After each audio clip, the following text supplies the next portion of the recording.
السلام علیکم ناظرین، لارجر دین لائف میں ہم کوشش کرتے ہیں مختلف شخصیات کے ساتھ بات کریں اور یہ جاننے کی کوشش کریں کہ ان کی زندگی میں کیا ایسا ہے جو ہے مختلف، جو ہے لارجر دین لائف۔ ہمارے ساتھ موجود ہیں طیب موسانی صاحب، جو کہ سیکرٹری جنرل ہیں انٹرنیشنل میمن آرگنائزیشن کے۔ السلام علیکم سر، کیسے ہیں؟ وعلیکم السلام ورحمۃ اللہ وبرکاتہ۔ الحمدللہ، کرم ہے اللہ کا۔ اچھا موسانی صاحب، آپ کی زندگی میں ایک تو خود آپ ماشاء اللہ ہمہ جہت شخصیت ہیں اپنی جگہ پر، آپ کی زندگی میں مختلف رنگ رہے ہیں، جس میں آپ نے پاکستان سے باہر بھی ٹریول کیا اور مختلف ممالک میں آپ نے ٹریول کیا، وہاں پر رہے، پلس آپ چونکہ انٹرنیشنل میمن آرگنائزیشن کے سیکرٹری جنرل ہیں۔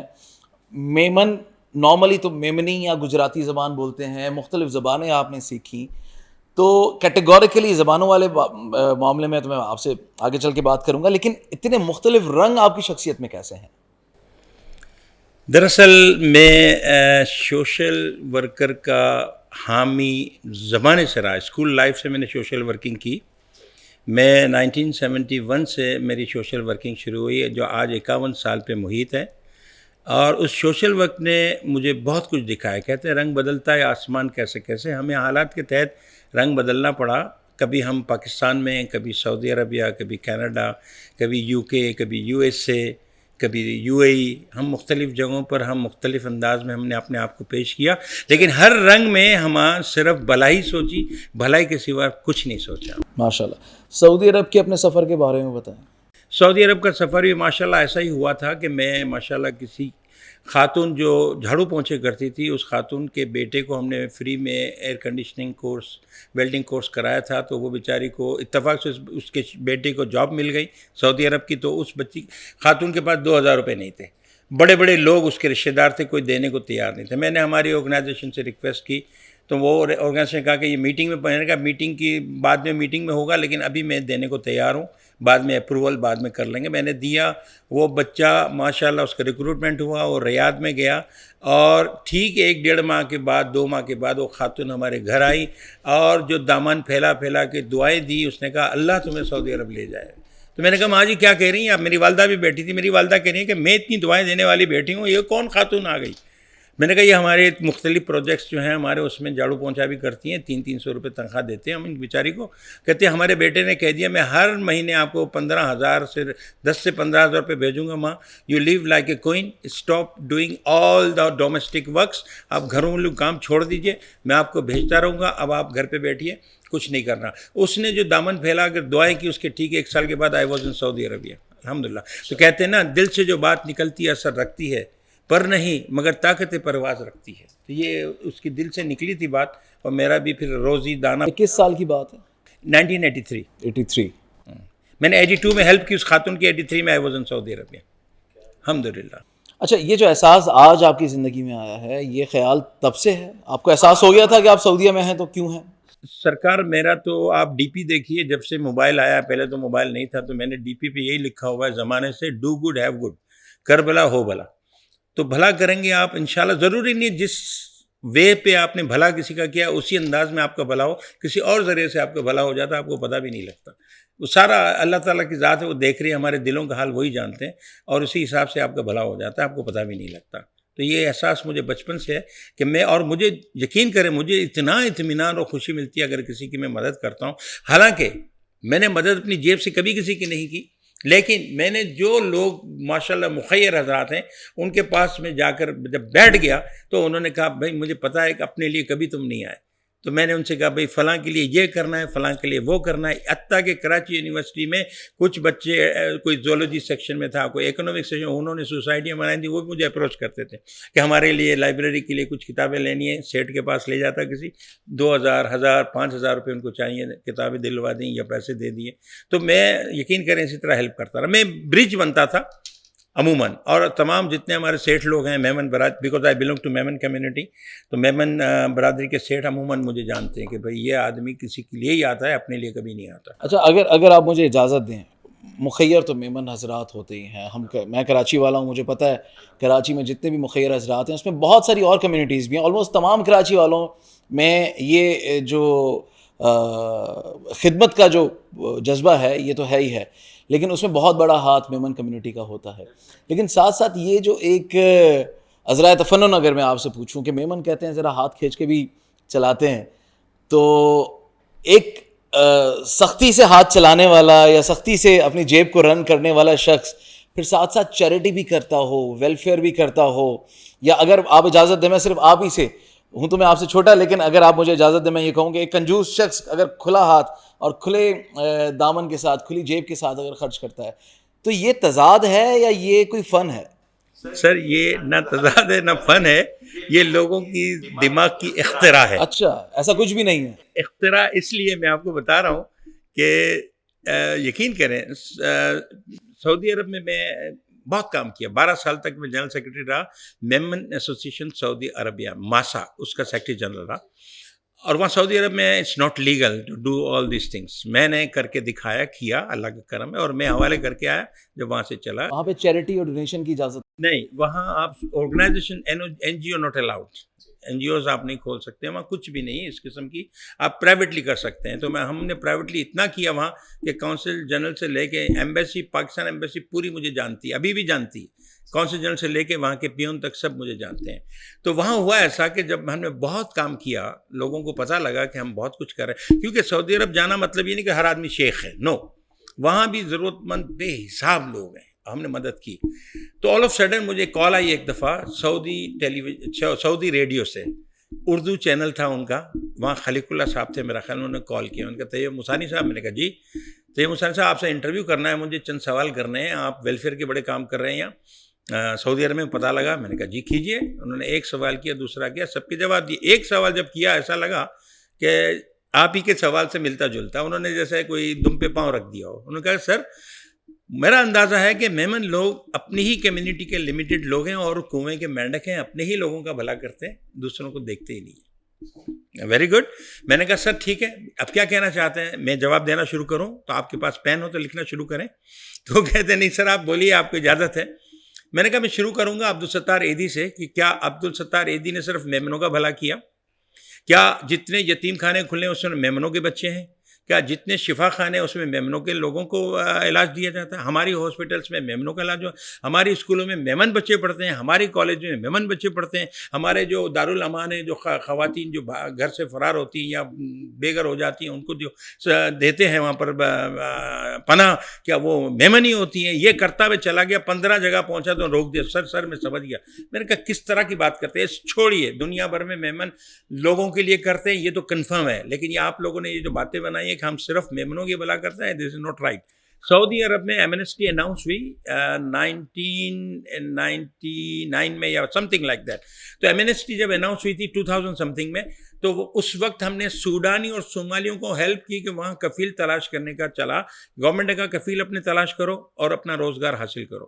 کفیل 10,000 اور 15,000 میں کفیل ملتا تھا, اس سے کم میں کوئی ملتا نہیں تھا. تو ہم نے دیکھا کہ کچھ لوگ ایسے جو کفیل ڈھونڈ رہے ہیں اور وہاں ان کے خاندان والے اپنے ملک میں 10-10 15-15 آدمی انتظار کر رہے ہیں کہ وہ کھانا کھائیں, جب یہاں سے کچھ بھیجے گا. تو ہم نے ان کو کفیل دلوائے, 10,000 روپے دے گئے اور ان کی روزگار لگی, اور انہوں نے ہمیں دل سے دعائیں دی. کہ وہ پے نہیں کر سکتے. ہاں وہ پے نہیں کر سکتے تھے, ٹھیک ہے نا. تو کیا وہ صومالی میمن تھا؟ نہیں تھا. کیا وہ سوڈانی میمن تھا؟ نہیں تھا. ہم میمنوں سے ہٹ کریں. اب آئیے کنجوسی کی بات کرتے ہیں. تو کئی جگہ پر یہ سوال اٹھا, میں نے کہا مجھے حیرت ہے کہ میں نے کئی جگہوں پہ دیکھا لوگوں نے کہا میمن کنجوس ہوتے ہیں. انہی لوگوں کو جو کہتے ہیں انہی کو میں نے دیکھا کہ وہ انڈسٹریلسٹ یا بزنس مین کے پاس بیٹھے ہوئے ہیں اور ان سے چندہ مانگ رہے ہیں. مجھے حیرت ہوتی تھی اس وقت. میں نے کہا سر آپ نے پرسوں نہیں کہا تھا کہ میمن کنجوس ہوتے ہیں؟ آج آپ آئے اور کتنے لاکھ مل رہے ہیں آپ کو؟ پتا چلا 2 لاکھ 3 لاکھ 1 لاکھ 5 لاکھ لے کے جا رہے ہیں چندے کے طور پہ. تو کنجوس کہاں سے ہوا؟ یہ کنٹراورسی, ان کے سٹیٹمنٹ میں کنٹراورسی آ جاتی ہے. اس لیے میں کہتا ہوں یہ دماغی اختراع ہے, فیکٹ نہیں ہے. اور میرے سوال پوچھنے کا مقصد بھی یہی تھا تاکہ آپ کے جواب سے یہ کلیئرٹی سامنے آ سکے اور لوگوں کے دماغ کا اسے آپ اختراع کہیں یا فطور کہیں وہ ایک دفعہ ختم ہی ہو جائے, نکل جائے, تاکہ جو بیوٹیفل پکچر آف میمنز ہے وہ لوگوں تک پہنچ سکے. اچھا, یہ تو ہو گیا آپ کا سعودی عرب کا سفر.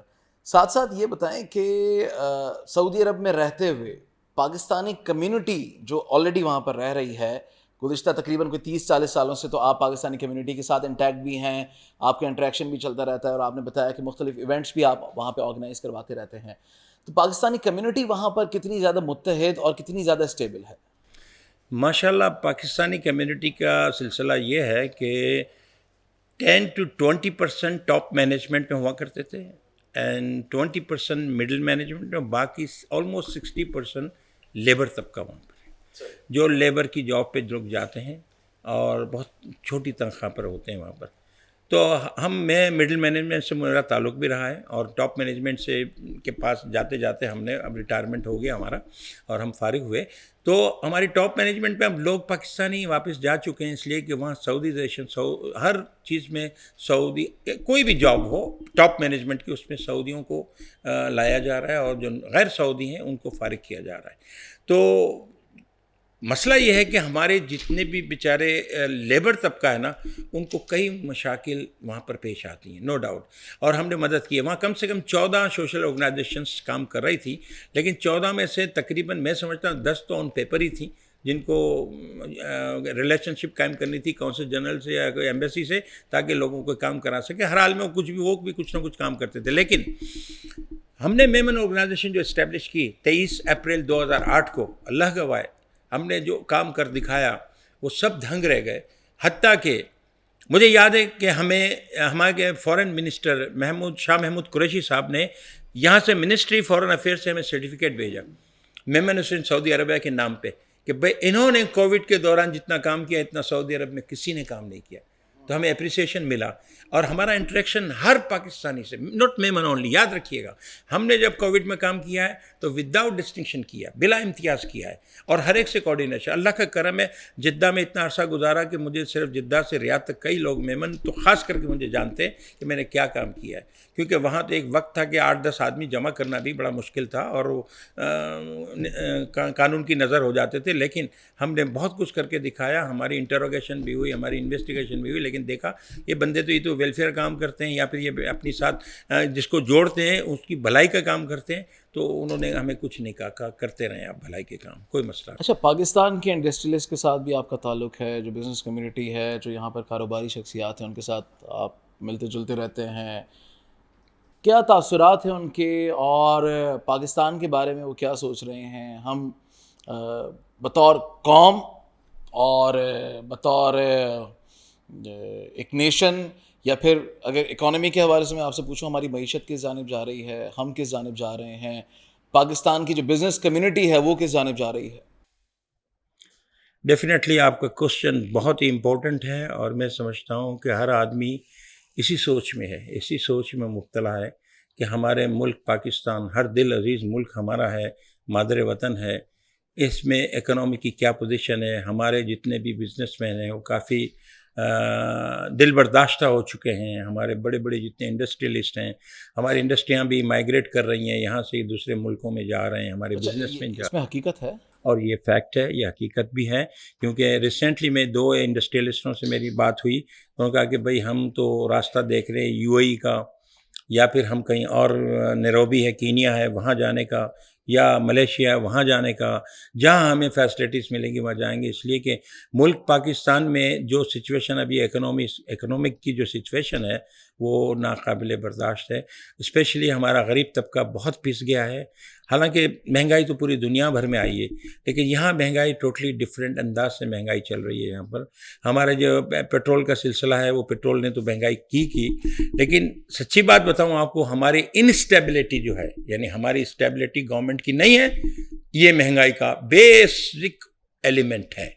ہماری گورنمنٹ جب اسٹیبل ہو جائے گی، اسٹیبلٹی آئے گی، نئی گورنمنٹ اگر الیکشن بھی ہو جاتے ہیں اللہ کرے اور یہ گورنمنٹ نہیں آئے گی، تو میں سمجھتا ہوں ہر سیکٹر میں اسٹیبلٹی آئے گی. اچھا، ایسا تو نہیں ہے کہ جو بزنس کمیونٹی ہے وہ ان کے ایکسس میں گورنمنٹ یا پھر حکومتی جو افراد ہیں، جو اعلیٰ شخصیات ہیں، وہ نہ ہوں؟ ملاقاتیں ہوتی ہیں، میٹنگز ہوتی ہیں، تو یہ جو بزنس کمیونٹی ہے ان کی ملاقاتوں میں کیا فیصلے ہوتے ہیں، کیا طے پاتا ہے؟ آیا جو حکومتی اعلیٰ عہدیدار ہیں وہ پاکستان کی بزنس کمیونٹی کو سیٹسفائی نہیں کر پاتے، یا ایسے فیصلے نہیں کر پاتے کہ جو پاکستان اور پاکستانیوں کے حق میں ہوں؟ نہیں، بالکل صحیح فرما رہے ہیں. میں پچھلے دنوں عقیل کریم ڈیڈی صاحب کا نام سنا ہوگا، بہت بڑے بزنس آئیکون ہیں یہاں کراچی کے، اور اکثر وہ جتنے بزنس مین ہیں ان کو لے کر اپنے ساتھ ہی گورنمنٹ سے جب بھی ہوتا ملاقات کرتے ہیں. یا ریسنٹلی کچھ ہمارے سابق پرائم منسٹر کے معاملات ہوئے تھے، اور عارف حبیب جو حبیب بینک کے ہیں آنر، اور یہ 15-17 بزنس مین وہاں اسلام آباد گئے تھے، اور پھر ہمارے جو سابق وزیر اعظم ہیں ان سے اور موجودہ وزیر اعظم سے کوئی آپس میں ان کے مذاکرات کے بھائی دیکھیں ہم بزنس مین ہیں، بزنس ہمارے بالکل ٹھپ ہوئے پڑے ہیں، آپ لوگ آپس کی لڑائی میں ہمارے بزنس کو اتنا نقصان پہنچایا ہے، آپ کیوں نہیں ایک ٹیبل پہ بیٹھ کر اس پہ ڈسکس کریں اور ہمارے ملک کو آگے بڑھانے کی بات کریں، ہمارے بزنس کو آگے بڑھائیں۔ اکنامکس ہماری بالکل سلم ہے، یعنی سمجھ لیجیے بالکل اس میں کوئی ڈیولپمنٹ نظر نہیں آ رہی۔ آپ ہم لوگوں کو سہولتیں دیں، ہمارے لیے یعنی کچھ کریں، لیکن گورنمنٹ چونکہ ابھی گورنمنٹ بھی ہماری اسٹیبل نہیں ہے، وہ کچھ بھی کرنے کے قابل ابھی نہیں ہے۔ سچی بات تو یہ ہے کہ بیرونی ممالک سے جو ہمارے بزنس مین کوئی کانٹریکٹ یا ایگریمنٹ بھی کرتے ہیں نا، تو اس میں بھی اسٹیبلٹی نہیں ہے۔ اب سارا معاملہ ٹرسٹ ڈیفیشٹ کا چل رہا ہے۔ اب ٹرسٹ ڈیفیشٹ کس اس سینس میں کہہ رہا ہوں کہ ہمارے بزنس مین جتنے بھی ہیں اب نہ امپورٹ کر سکتے ہیں نہ ایکسپورٹ کر سکتے ہیں۔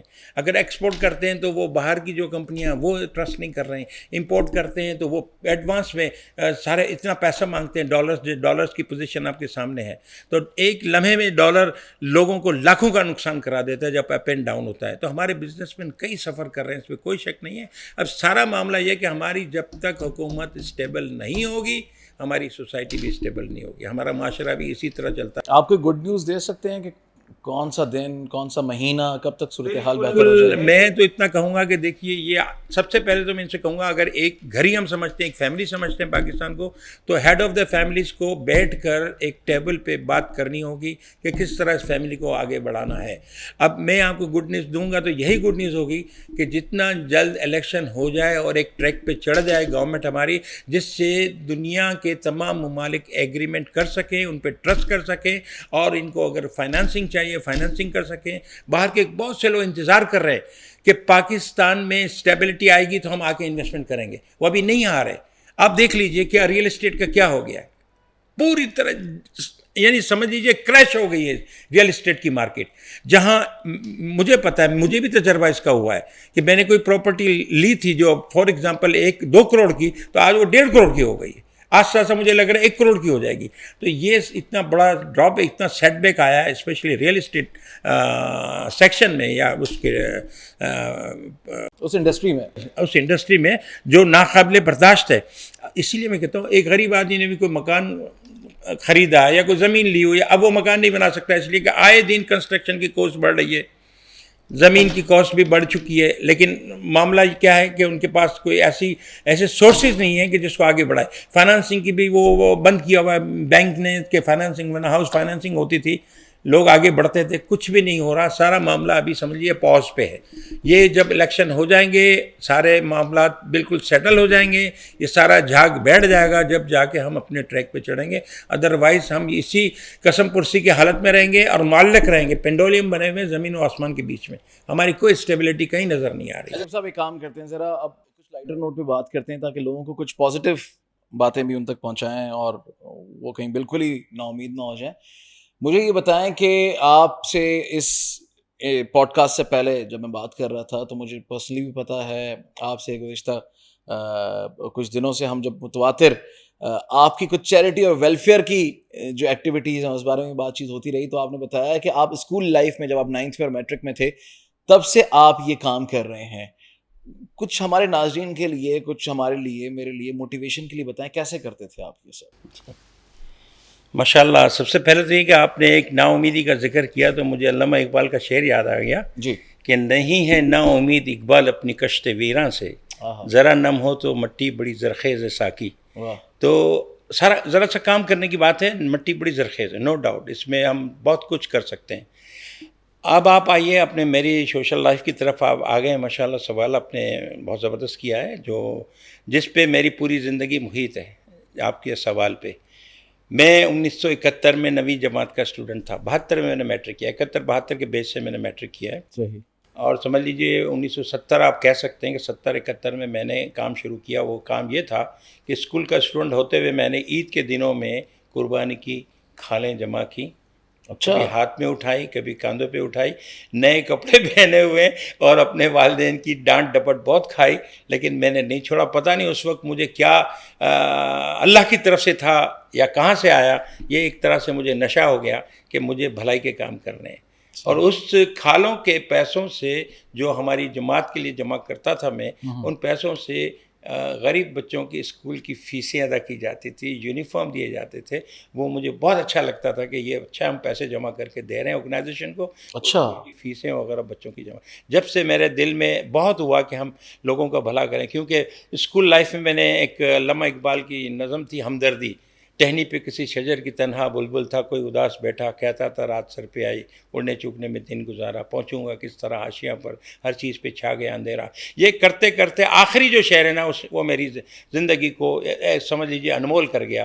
وہ کہتا ہے آخری میں، ہیں اس جہاں میں وہی لوگ اچھے جو آتے ہیں کام دوسروں کے.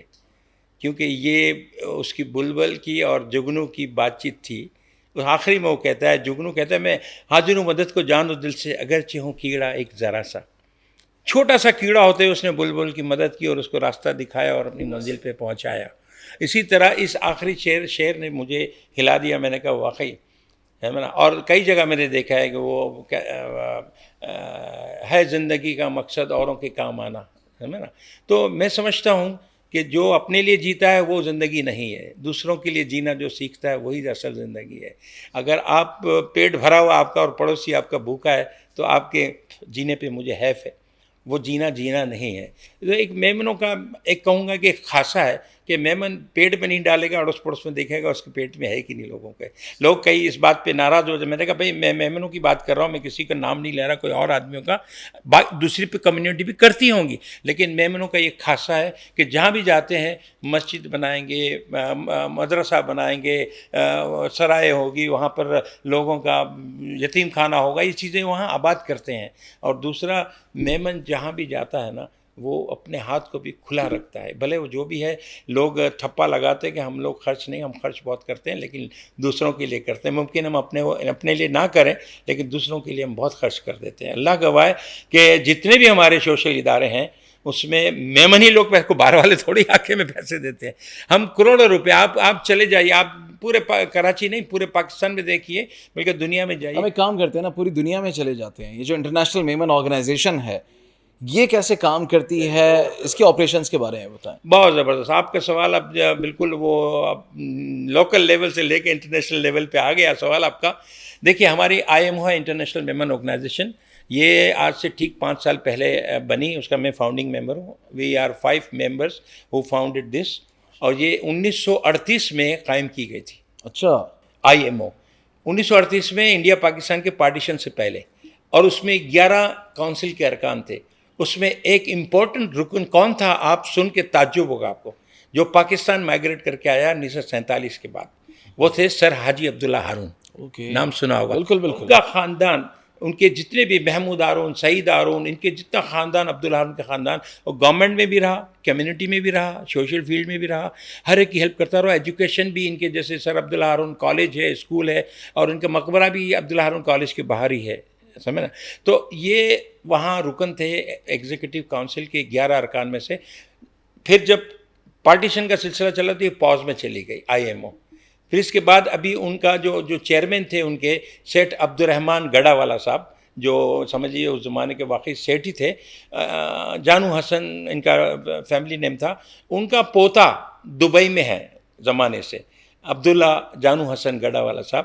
عبداللہ نے ہمیں بلایا دبئی میں، ہم 5 آدمیوں کو، اور کہا کہ بھائی میرے دادا کا یہ IMO جو ہے نا، ہمارے دادا کی اسٹیبلش کی ہوئی جو پاز میں چلی گئی تھی، ہم نئے کنسیپٹ کے ساتھ اسے چلانا چاہتے ہیں. میں نے کہا پہلے کیا آپ کا دادا کرتے؟ کہتے دادا ہمارے زکوٰۃ خیرات سب جمع کرنا اور تقسیم کرنا یہی ہو. میں نے کہا یار یہ تو عام سی بات ہے، اب کوئی نئے کنسیپٹ کے ساتھ چلیں. اور ہمارے انہوں نے بتایا، عبداللہ جانو حسن صاحب نے، کہ نیا کنسیپٹ یہ ہے کہ ہم سیلف فائنانسنگ پہ کرتے ہیں اور ہم سروسز بیسڈ آرگنائزیشن کرتے ہیں. میں نے کہا ویری گڈ آئیڈیا. پھر اس کو ہم نے ایکسپینڈ یوں کیا کہ ہم اپنی جیب سے خرچ کر کے ویلفیئر کا کام کریں گے، اور اس میں ہر ایک کی عزت نفس قائم رہے گی. کوئی زکوٰۃ خیرات ٹچ نہیں کریں گے آپ، ٹھیک ہے. اپنی جیب سے فائنانسنگ کریں گے یا ہم لوگوں سے اسپانسرشپ لے کے وہ پروجیکٹ پورا کریں گے. اسی میں ہم کرتے رہے. اور ہم آج ہمارا آبجیکٹو ایک ہے جو میجر ہے کہ ہم گیور بڑھانا چاہتے ہیں، دینے والے بڑھانا چاہتے ہیں، لینے والے گھٹانا چاہتے ہیں. کچھ آرگنائزیشن بڑی ایروگنس میں کہتی ہیں کہ ہم نے پچھلے سال 10,000 بچوں کی زکوٰۃ فنڈ سے تعلیمی فیس ادا کی، اس سال ہم نے 20,000 آئندہ سال امید ہے 30 سال. میں نے کہا یہ بالکل کنڈم کرتا ہوں اس بات کو, اس سے آپ لوگ بھیک مانگنے والے بڑھا رہے ہو. اگر پچھلے سال 10,000 لینے والے تھے تو اس سال 5,000 ہونے چاہیے, اگلے سال 1,000, اس کے بعد 500, اس کے بعد کوئی نہیں. اس سے اندازہ ہوگا کہ بھیک مانگنے لینے والے یا مانگنے والے کم ہو گئے. آپ تو بڑھا رہے ہو بھیک مانگنے والے. تو IMO کا بیسک مقصد جو ہے نا, بھیک مانگنے والے کم کرنے. بھیک مانگنے سے میری مراد ہے بیگرز کم ہوں, نیڈی کم ہوں, دینے والے بڑھ جائیں گے تو آٹومیٹک اپلفٹمنٹ ہو جائے گی کمیونٹی کی, سب پھر اکول ہو جائیں گے. تو ہمارا ایک یہی آبجیکٹیو ہے. اس میں ہم نے کئی پروجیکٹس کیے. مائکرو فائنانسنگ کا ہمارے 2 دفعہ پروجیکٹ ہو چکا ہے. کووڈ میں کئی لوگ پریشان ہوئے تھے, چھوٹے اسمال بزنس مین. ہمارا ایک فنڈ قائم کیا گیا صاف پیسوں کا. ہمارے یہاں ہمارے پاکستان چیپٹر کے بڑے اس وقت آصف مجید صاحب تھے, جو بہت برانڈ ہے ان کا, ریئل اسٹیٹ کی بڑی شخصیت ہیں. آج کل وہ ڈپٹی پریسیڈنٹ ہیں IMO کے. انہوں نے درخواستیں مانگی تمام کمیونٹی سے اور سلیکٹ کی اس میں شارٹ لسٹ کرنے کے بعد جو ضرورت مند ہیں. تو اتفاق سے میں پاکستان آیا ہوا تھا تو مجھے بلا لیا, کہا کہ بھائی آ جائیے, یہ ہم کر رہے ہیں مائکرو فائنانسنگ کے 50 اپلیکیشنوں کو اپروو کیا ہے. ان کو 25,000 50,000 لاکھ روپے ان کو دینے ہیں, 25 سے لاکھ روپے. جب دے دیے گئے تو ایک خاتون کو 25,000 ملے تھے. میں نے ان کو خاتون سے پوچھا, میں نے کہا بی یہ 25,000 میں ہوگا کیا, آپ کریں گے کیا؟ کہتی کووڈ میں میرا کاروبار بند ہو گیا تھا. کووڈ میں یہ 25,000 میرے لیے بہت ہیں. میں تو 18,000 کی ریکویسٹ بھیجی تھی, میں نے, مجھے 25 دیے. میں نے پھر کہتے میں آن لائن کام کرتی ہوں, کاسمیٹکس بیچتی ہوں, میں 3 ماہ میں ان کے یہ 25,000 لوٹا دوں گی انشاءاللہ. اور ایسا ہی ہوا. 3 سے 4 مہینے لگے. جتنوں نے پیسے لیے تھے نا 25 50 یا لاکھ, انہوں نے 80% لوگوں نے 3 میں یا 4 مہینے کے اندر واپس بھی کر دی, قرض حسنہ سمجھ کے کہ بھائی ہم پیسہ واپس کریں تاکہ دوسروں. پھر سیکنڈ ٹائم انہوں نے 6 ماہ کے بعد پھر ایسا ہی ایونٹ کیا. اتفاق سے میرا پاکستان میں 2-3 چکر میرے لگتے ہی ہیں سال میں. میں پھر اگر آنا ہوا, انہیں کیا ہو گیا, کہتے بھائی 80% لوگوں نے واپس کیا, کیوں نہ دوسروں کو دیے جائیں پیسے. پھر دیے سے دیا جلتا گیا. کیا ہوا, لوگوں کی اپلفٹمنٹ شروع ہو گئی. لوگوں کے چھوٹے اسمال بزنس مین ہیں, انہیں سے ہم نے اسٹارٹ کیا تھا. تو ہم چاہتے یہی ہیں, اس سے آگے بڑھیے. ہمارے ہیں فرحان پردیس ACM گولڈ والے ہیں, وہ ہمارے چیف ہیں, ینگسٹرس کے پریسیڈنٹ ہیں. تو انہوں نے اپنی آفس ڈیڈیکیٹ کی ہوئی ہے. ہر ہفتے سیٹرڈے کو انٹرویو کرتے ہیں لڑکے لڑکیوں کے, اور سارے سب کے CV جمع کرتے ہیں اپنے پاس. ڈیٹا بینک ہے. اور جتنے انٹرپرینور ہیں نا پورے پاکستان کے, میمن اسپیشلی, ان کو ریکویسٹ کی ہوئی ہے کہ آپ کو جو چاہیے, ریسیپشنسٹ چاہیے, اکاؤنٹنٹ چاہیے, کمپیوٹر پروگرام چاہیے, جس قسم کی جاب کا بندہ چاہیے ہمارے پاس ہے, ہم بھیجیں گے. پورا اس کو گروم کر کے بھیجا. 2 سال میں 3,000 آدمیوں کو جاب دلائی. ماشاءاللہ. 3,000 آدمیوں کے چولہے جلے. مطلب فارمولا یہ ہے کہ عارضی مدد نہیں کرنی, بلکہ مستقل طور پر اگلے کا چولہا جلتا رہے, اور وہ جو ضرورت مند ہے وہ خود کچھ عرصے بعد دوسروں کی ضرورت پوری کر سکیں, ضرورت پوری کر سکے, گیور بن جائے. ہم نے ایک دفعہ اس کی مدد کی. جاب مطلب مچھلی بھیک میں نہیں دینی یا صرف کھلانی نہیں ہے, بلکہ کانٹا دینا ہے تاکہ خود مچھلی پکڑ سکے. مچھلی پکڑنا سکھانا ہمارا آبجیکٹیو ہے, اور ہم سروسز بیسڈ ہیں. ہم لوگوں کی مدد اسی بنیاد پہ کرتے ہیں. ہم کوئی چارج, اب دیکھیے جاب دلاتا ہے وہ چارج کرتا ہے. جیسے کہ رینٹ پہ مکان لیں تو وہ پہلا جو کرایہ وہ لے لیتا ہے ریئل اسٹیٹ ایجنٹ. لیکن ہم no we don't charge any thing.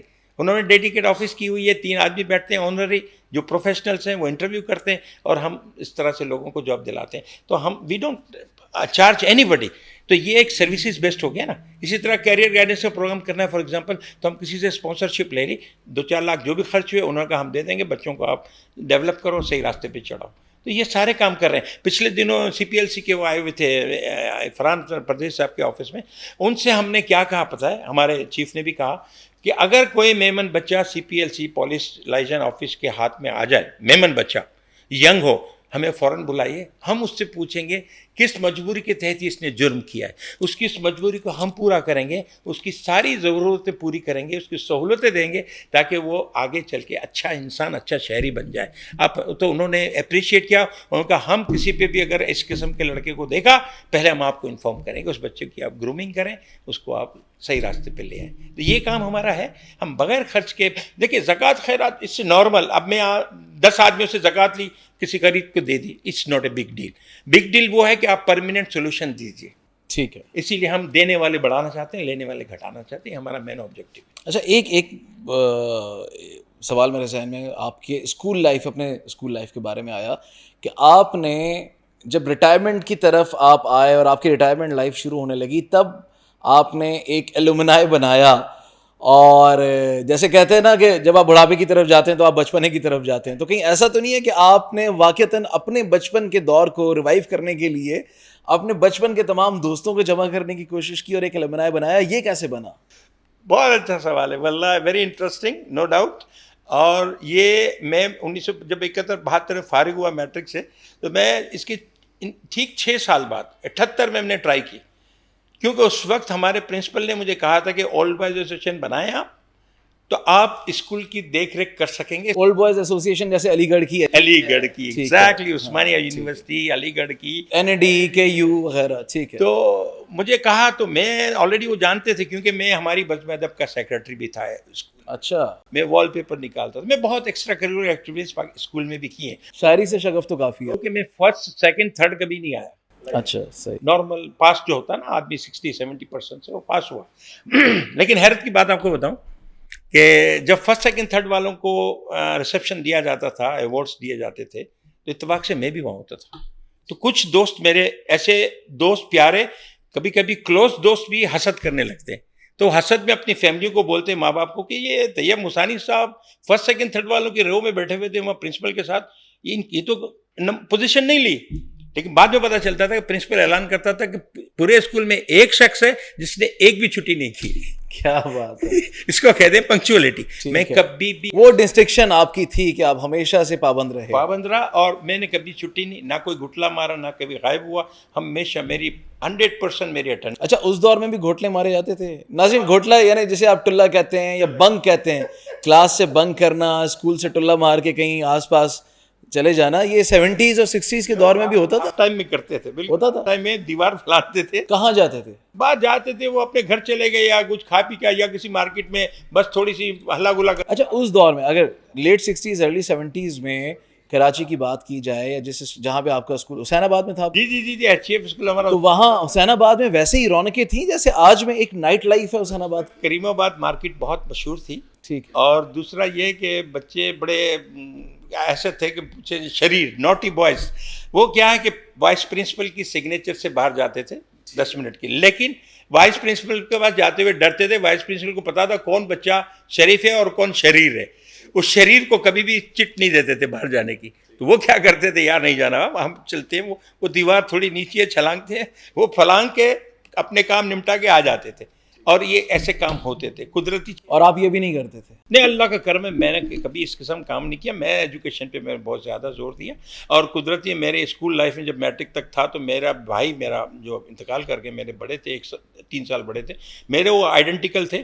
وہ مارکیٹ میں ادھر ادھر جا کے ہلا گلا کر کے چلے جاتے تھے. تو گھر پہ شکایت آتی, تو خواتین جو آتی شکایت کرتی ہیں, یہ والدہ کو کہتی ہیں کہ یہ آپ کا بیٹا ہاں چھیڑ چھاڑ کر گیا. ہمارے بچے کہتے ہیں یہ تو گھر سے نکلا ہی نہیں باہر, کیسے چھیڑ چھاڑ. پھر کہتی ہے اچھا وہ بڑا بھائی اس کا ہوگا, وہ ذہن میں آ جاتا تھا. کہتے بھائی یعنی کہ محلے کے بچوں کے ساتھ چھیڑ چھاڑ کر, بچوں کے ساتھ ایسی چھیڑ چھاڑ. لیکن میرے ساتھ یہ لطیفے بہت ہوئے کہ لوگ مجھے پکڑ کے مارا تو نہیں, کہا یار تم نے, میں نے کہا مجھے تو پتہ ہی نہیں بھائی کہاں رہتے ہو آپ, میں کیوں آپ بھائی سے مشابہت زیادہ ہو. مشابہت تھی اس وجہ سے. اچھا, الومنائی کے بارے میں بتائیے. اچھا, الومنائی کی بات میں آپ کو کروں کہ میں 1978 میں ٹرائی کی.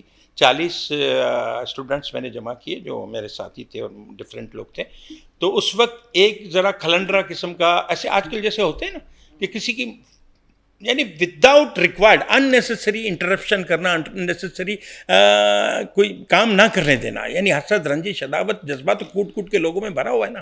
تو وہاں ایک بچہ ایسا نکل آیا, پرنسپل بھی بیٹھے ہوئے تھے. پرنسپل نے کہا, پورا ہمیں بریف کیا کہ اس طرح ہم کریں گے, آگے چلیں گے. اور ابھی ہمارے HCF اسکول کے آنرس تھے لطیف ابراہیم جمال صاحب, بھی بہت بڑی شخصیت کے حامل تھے. وہ بھی انہوں نے اجازت دے دی کہ میں ٹھیک ہے پیٹرن چیف مجھے بنا رہے ہیں. تو وہ ایک بچے نے کہا کہ پرنسپل صاحب کو تھوڑی بدتمیزی کر دی. کہا کہ پرنسپل صاحب یہ آپ اپنے مفاد کے لیے بنا رہے ہیں, آپ کو یہاں پر پرماننٹ رہنا ہے, اسکول کا نام آپ خامخواہ استعمال کریں, آپ ہم لوگوں کو استعمال کر کے اپنی نوکری کو پکا کرنا چاہ رہے ہیں, یہ کرنا چاہ رہے ہیں, وہ کرنا چاہ رہے ہیں. تو پرنسپل صاحب کو بہت برا لگا. کہتے ہیں میں نے آپ لوگوں کو پڑھایا اور آپ آج میرے سے یہ بات کرتے ہو. تو یہ حیرت ہوئی ان کو اور وہ ٹھوکر مار کے چلے گئے. کہتے ہیں آئی ڈونٹ وانٹ الومنائی. وہ چلے گئے. وہ پہلی ٹرائی ہماری تھی جو ہماری سکسیزفل نہیں ہوئی. 92 میں دوسری ٹرائی کی, وہ سکسیزفل اس طرح نہیں ہوئی. ابھی 2022 میں نے ٹرائی کی, 22 لڑکوں سے میں نے اسٹارٹ لیا, لنک ڈالا اور الحمدللہ بڑھتے گئے لوگ. یہ ٹرائی تو نہیں کہیں گے اس کو، تو آپ ایک کامیاب موومنٹ کہیں جس میں میرا خیال ہے 500-700 کے قریب. ابھی 750 ہمارے 800 کے قریب پہنچ جائیں گے ابھی اسی مہینے میں. 800 ممبر ہمارے ہو گئے. اور دنیا میں بتا دوں، یہ آپ کو کلیئر کر دوں کہ 5000 ہمارے میٹرک لوگ کر چکے ہیں اس اسکول سے پچھلے 50 سال میں. اور 5000 کے میں 2500 کا میرا آبجیکٹیو ہے کہ 2500 کم از کم میں المنائی کے ممبر بنا کے دکھاؤں. اور میں نے لنک بھیجا ہے دنیا بھر میں. ہمارے پاس آسٹریلیا کا لوگ، کینیڈا کے لوگ، امریکہ کے لوگ، یو کے کے لوگ، جو آپ کے اسکول سے پڑھ کر فارغ التحصیل ہو کر اور پوری دنیا میں پھیل چکے ہیں. حتیٰ کہ آپ کو سن کے تعجب ہوگا، ایک میجر بن گئے ہیں ماشاءاللہ جو ابھی بارڈر پہ ہیں کشمیر کے. ماشاءاللہ میجر عتیق افضل نام ہے ان کا شاید، وہ ہیں. اور جو پھر ہمارا میں کرتا رہا، ایک زوم میٹنگ بھی کروائی ہمارے پیٹرن چیف سے، سب خوش ہوئے. حتیٰ کہ اٹلانٹا سے ایک نے ڈیمانڈ کی کہ سر آپ بہت زبردست کام کر رہے ہیں، یہ مسانی صاحب آپ کے ساتھ ہیں، آپ ایسا کیجئے جو بچے بیکورڈ ہیں، جو فرسٹ سیکنڈ تھرڈ نہیں آ سکتے، ان کی انکریجمنٹ کے لیے بھی کچھ کیجئے، ورنہ مایوس ہو کے وہ میٹرک کے بعد چھوڑ دیتے ہیں، آگے نہیں پڑھتے. کیونکہ بالکل ہمارا اس پہ بھی فوکس ہوگا. ہم ان کو اچھا مسانی صاحب، تاثرات کیا ہوتے ہیں آج سے 50 سال 40 سال 30 سال پہلے جنہوں نے میٹریکولیشن کیا، 9th میٹرک میں آپ کے ساتھ تھے؟ بہت سارے لوگوں کو میرا خیال ہے میجورٹی جو ہمیں دیکھ رہے ہیں کبھی اسکول واپس جانا بھی نصیب نہیں ہوتا. تو اسکول جانا، اپنی انہی بینچز کو، ان دیواروں کو، ان کھڑکیوں کو دیکھنا، اکثر وہ اساتذہ موجود نہیں ہوتے یا پھر حیات نہیں ہوتے یا اس اسکول میں موجود نہیں ہوتے، لیکن وہ یادیں جب ریوائیو ہوتی ہیں دوبارہ، تاثرات کیا ہوتے ہیں ایک طالب علم، ایک اسٹوڈنٹ، ایک بچے کے، اور ایک بڑا شخص جو واپس اپنے اسکول جائے یا مادر علمی میں جا کر وہ دیواریں، وہ بینچز، وہ اسکول، وہ اسٹاف روم، وہ ساری چیزیں دیکھے، تو پھر کیسے احساسات ہوتے ہیں؟ سر یہ بالکل بہت اچھی بات آپ نے کی ہے، اور یہ اچھا سوال بھی ہے. اس وقت بہت ہی ایموشنل سچویشن ہوئی تھی جب میں 8 ماہ کی ٹرائی کے بعد جب میں 700 لوگوں پر پہنچا، تو ہمارے پیٹرن چیف نے ایگری کیا کہ ایک گیٹ ٹوگیدر رکھتے ہیں، لوگوں کو بلاتے ہیں. دسمبر میں پروگرام کیا. ہمارے پیٹرن چیف نے کہا میں میزبان ہوں، سب مہمان ہوں گے. بہت خرچ کیا انہوں نے، بہت لیوش پروگرام کیا، اور اس میں دور دور کے لوگ آئے. یقین کریں میں اپنی آنکھوں سے دیکھا ہے ایموشنل سین، جس میں ہمارے ماشاءاللہ میں اسیم فارق صاحب کا نام ضرور لوں گا. اسیم فارق صاحب ونڈرفل شخصیت. انہوں نے جب ملے ہمارے پیٹرن چیف سے تو ان کی آنکھوں سے آنسو ٹپکے. 2-4 اور بھی حضرت تھے ہمارے، فضل ربی صاحب، انہوں نے بھی دیکھا اپنے زمانے کی اسکول، میرا خیال 80s میں کیا انہوں نے میٹرک. تو اس وقت 70s اور 80s اور 90s کے لوگوں نے آگے جب اپنے کلاس رومز دیکھے، ہیڈ ماسٹر کا کمرہ دیکھا، تو بعض لوگوں کو فرتے جذبات میں آنکھوں سے آنسو نکل آئے کہ اسی اسکول سے ہم پڑھ کر گئے. حتیٰ کہ وہ میجر صاحب بھی تشریف لائے تھے بارڈر سے. آسٹریلیا سے ایک مجھے کال کیا، سر آپ نے ڈیڈ لائن رکھی تھی وہ گزر گئی. میں نے کہا باہر سے آنے والے یا حکومت ہمارے ملک کی خدمت کرنے والے آزاد ہیں، آئیں، ان کے لیے کوئی ڈیڈ لائن نہیں ہے. تو ہمارے آئے، ہمارے جو میجر صاحب تھے وہ بہت خوش ہوئے. اس کے بعد ہمارے ایک MP ہے ہمارے چیف کے نکلے ہوئے، عباس جعفری صاحب، وہ بھی آئے اور بہت خوش ہوئے. اور ان کی جو انہوں نے ہمیں بتایا، فیڈ بیک دیا، کہتے ہیں میں نے صبح اٹھ کے میں نے جرابیں نکالی، میں نے پالش کی بوٹ کی، اور میں نے کپڑے استری کیے، سیٹ کیے. ایز MP ہے. تو بچوں نے پوچھا پاپا آپ جا کہاں رہے ہیں؟ اسکول تو نہیں جا رہے؟ اسکول والا سین کریں. کہتے ہیں میرے اسکول کا فنکشن ہے. تو انہوں نے اتنا زبردست یعنی سیناریو کریٹ کیا اپنے فیڈ بیک میں، آئی اسٹل ریمبر. اور جتنے لوگوں نے ہمیں فیڈ بیک دیا نا، اٹ واز ونڈرفل. تو میں سمجھ رہا ہوں اس وقت اتنے ایموشنل سین تھے جو میں بیان نہیں کر سکتا. اور ابھی بھی جب میں نے ریسنٹلی ہمارا پروگرام کیا 500 آدمیوں کا، اس میں بھی کئی ایسے سین ہوئے، لوگ بہت خوش ہوئے. ہم اس کو آہستہ آہستہ بڑھانا چاہتے ہیں آگے، اور انشاءاللہ اسکول کے لیے تو ہے ہی، لیکن ہم جو اسٹوڈنٹ ہمارے انفیریئر جو میٹرک کر کے گئے دنیا میں پھیلے ہوئے، وہ تو اپنی جگہ، لیکن جو پاکستان میں ہیں ان کا ہم بھلا کرنا چاہتے ہیں. ٹھیک ہے، ضرور کریں گے سر. طیب مسانی صاحب، ویری پریسائزلی، طیب مسانی اب چونکہ ایک ایسی زندگی گزار رہے ہیں جس میں ماضی میں بہت ہیپننگز رہ چکی ہیں، انٹرنیشنل ٹورز اینڈ ٹریولز رہ چکے ہیں. آپ ایک ایکسپیرینسڈ بینکر بھی کہہ لیں، انٹرپرینور بھی کہہ لیں، لوگوں کے لیے ان کی زندگی بدلنے والے بھی کہہ لیں، سوشل ورکر آپ کہہ لیں، انتھروپولوجسٹ کہہ لیں. آئندہ آنے والے دنوں میں، آئندہ آنے والی زندگی میں پائپ لائن میں کیا ہے؟ بھائی بہت کچھ ہے میرے دل و دماغ میں جو ہے ہر وقت ذہن میں بیٹھا رہتا ہے کسی کی بھلائی کی جائے, کسی کی مدد کی جائے, اور میرے دل و دماغ میں بہت کچھ ہے. میں ہی صرف نہیں, میری بیگم بھی میرا ٹھیک ٹھاک ساتھ دے رہی ہے. میٹریمونیل سروسز فری میں کئی لوگوں کو ملایا, منگنی کروائی, شادی کروائی سعودی عرب میں. آج بھی لوگ وہاں خواتین انتظار کر رہے ہیں کہ ہماری بچیوں کے رشتے کرانے والی خاتون کہیں کہاں. وہاں میری بیگم کو بھی تھریڈ ملے, جنہوں نے روزگار بنایا ہو کہ ایک مہینے کرائیں گے 5-5-10 ہزار ریال لیتی تھی, میری بیگم نے فی سبیل اللہ کام کیا الحمدللہ. اس کا بھی کام چلتا رہا. میں بھی سوشل ورکنگ الحمدللہ میں اپنے لیول پہ کرتا رہا. اور فیوچر میں میرا یہی ہے میرا کہنا کہ دیکھیے میں کہتا ہوں سوشل اور ورکر دو چیزیں الگ الگ ہیں. ہوتا کیا ہے, سوشل ہر آدمی ہے, ساتھ بیٹھے چائے پی لی, گپ مار لی, الٹی سیدھی باتیں بھی کر دیں, یہ سوشلائزیشن ہو گئی. لیکن ورکر ڈھونڈیں, ورکر کہاں ہے, ہمیں ورکر ڈھونڈیں. سوشل ورکر مل کے اس وقت بنتا ہے کہ جب وہ سوشل ہونے کے ساتھ ساتھ ورکر بھی ہو, جہاں ضرورت پڑے وہاں لوگوں کی مدد کرے, بھلائی کے کام کرے. تو ہم تو یہی کہتے ہیں کہ بس کہ دشوار ہے ہر کام کا آسان ہونا, آدمی کو میسر نہیں انسان ہونا. اور دوسرا, میں بچپن میں ایک جگہ ایونٹ میں گیا تھا اور وہاں بامبے کا میئر آیا تھا, اور اس نے ایک شعر پڑھا تھا جب میں اسکول کے زمانے میں. اس نے کہا تھا کہ وہ لمحہ زندگی بھر کی عبادت سے پیارا ہے جو انسان نے انسان کی خدمت میں گزارا ہے. تو اس کو بھی ہم نے اپنی سمجھ لیجیے باندھ لیا پلو سے کہ یہ سامنے رکھو اور آگے چلو. فیوچر میں یہی سوچتا ہوں, ایون مرتے دم تک میں بھلا کرتا ہوں لوگوں کا. بس اس میں جو مجھے دلی سیٹسفیکشن ملتا ہے nobody can imagine. Thank you so much. Allah پاک آپ کی توفیقات میں اضافہ فرمائے, بہت اچھی صحت زندگی عطا شکریہ, فرمائے. ہمارے ساتھ طیب مسانی صاحب انٹرنیشنل میمن آرگنائزیشن کے سیکرٹری جنرل موجود تھے, اور بہت مختلف انداز میں اپنی زندگی کے مختلف رنگوں کو انہوں نے ہمارے سامنے رکھا. اس دعا کے ساتھ کہ آپ جہاں رہیں خوش رہیں, آباد رہیں, اپنا اور اپنے پیاروں کا بہت خیال رکھیے گا. مجھے دیجیے اجازت, اللہ نے کے بعد.